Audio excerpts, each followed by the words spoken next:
buscaré.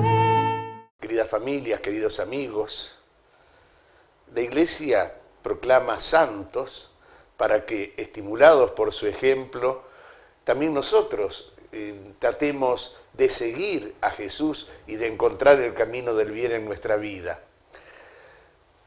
El 12 de marzo de 1622, hace 400 años ya, fue una proclamación de santos muy importante para la vida de la Iglesia.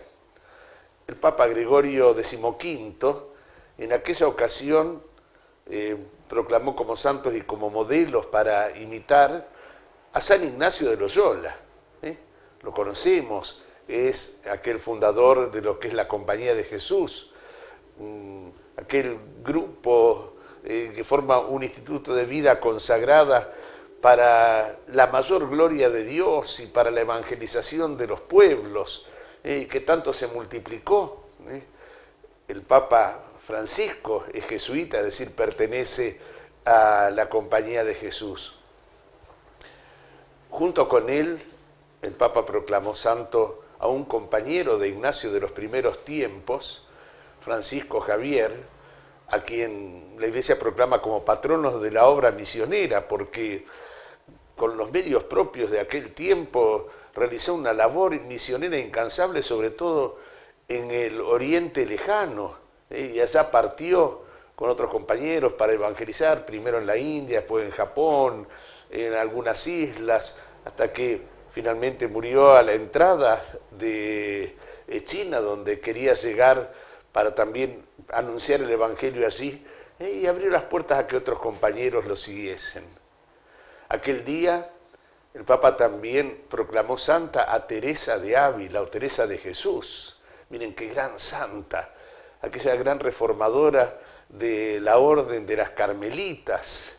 Nosotros tenemos los monasterios de estas queridas monjas carmelitas que así en esa vida de clausura, de intimidad con Dios, trabajan y oran permanentemente por nosotros.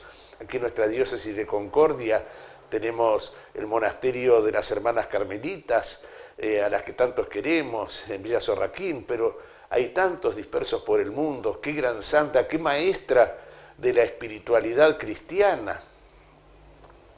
También en aquel día el Papa proclamó santo a Felipe Neri, alguien que se entregó allá en Roma en aquella época. Son todos santos del siglo XVI, sobre todo a la evangelización de la juventud. Y de la juventud, como diríamos hoy, en riesgo. Aquellos que en la pobreza, en las condiciones propias de aquel tiempo, estaban como apartados de la vida de la sociedad, y él con alegría fundó los oratorios. Es el santo de la alegría, todos lo reconocen por esto, una obra extraordinaria. Y junto a estos cuatro grandes, tan recordados por la Iglesia, el Papa proclamó santo a un quinto, un peón de campo analfabeto. Y la fiesta la celebramos hoy todos los 15 de mayo de cada año. Se llamaba Isidro, y su tarea era esa, la de el labrador. ¿Pero por qué santo? Porque en el pueblo, en el alma del pueblo allá de Madrid, el pueblo al cual él pertenecía ahí en España, quedó como esa imagen de aquel hombre de Dios, del trabajo, de la familia, de la fe, del amor a los demás. Hacia 1080, a fines del siglo XI, nace en una familia muy pobre, y desde muy joven tuvo que empezar a trabajar en las tareas del campo, no en tierras propias, en tierras de otros, trabajar para otros, pero lo hacía con alegría.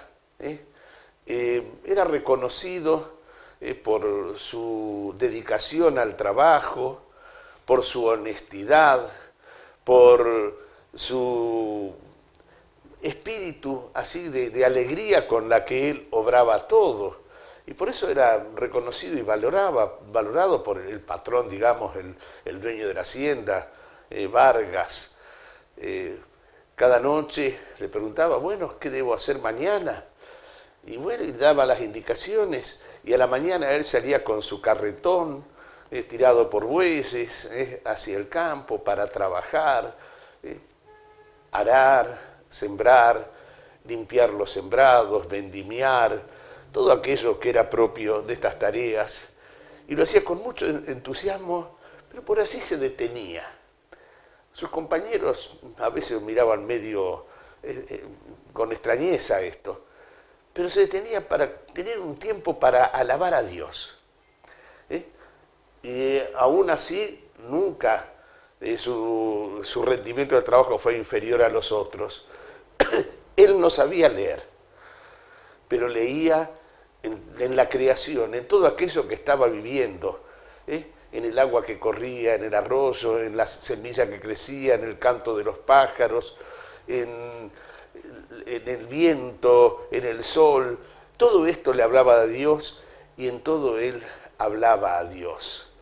Y así trabajaba, volvía por la tarde, por la noche, a recogerse en su casa, con su carretón, con su hijo, quizás apartaban a los bueyes, les daban de comer, y el recogimiento de una familia junto a su esposa, María Toribia, que también la iglesia proclamó santa, pero que era como que competían entre los dos, por decir así, en la caridad y en el servicio a los demás. Isidro cada mañana, antes de partir para las tareas rurales, se levantaba muy de madrugada para poder asistir a la misa y luego salir. Iba al encuentro de Jesús, iba con Jesús a sus tareas. Su amor a los pobres, de lo que le tocaba a él de la parte de la cosecha, siempre tenía algo para dar y nunca le faltaba. Hasta con los pajaritos dejaba algo de las semillas por ahí porque decía, sí, amanece para todos, también amanece para ellos. Como signos de esa sencillez de una vida entregada y consagrada a Dios y a los hermanos. Con esto aprendemos que realmente el lugar de la santidad no es en las grandes cosas, sino el primer lugar es en las cosas cotidianas. La familia, el trabajo, los amigos, los pobres. El testimonio de Isidro permaneció vivo en el alma del pueblo madrileño, tanto así que su canonización vino muchos años después, pero todavía seguía viva en la gente su recuerdo, su testimonio. Hoy es considerado como el patrono de Madrid, sus restos descansan en la catedral de esa ciudad. Pero qué bueno es que también nosotros recojamos este testimonio para aprender de él y de su esposa santa, que en las cosas de todos los días podemos vivir la santidad, que es vivir la plenitud del amor.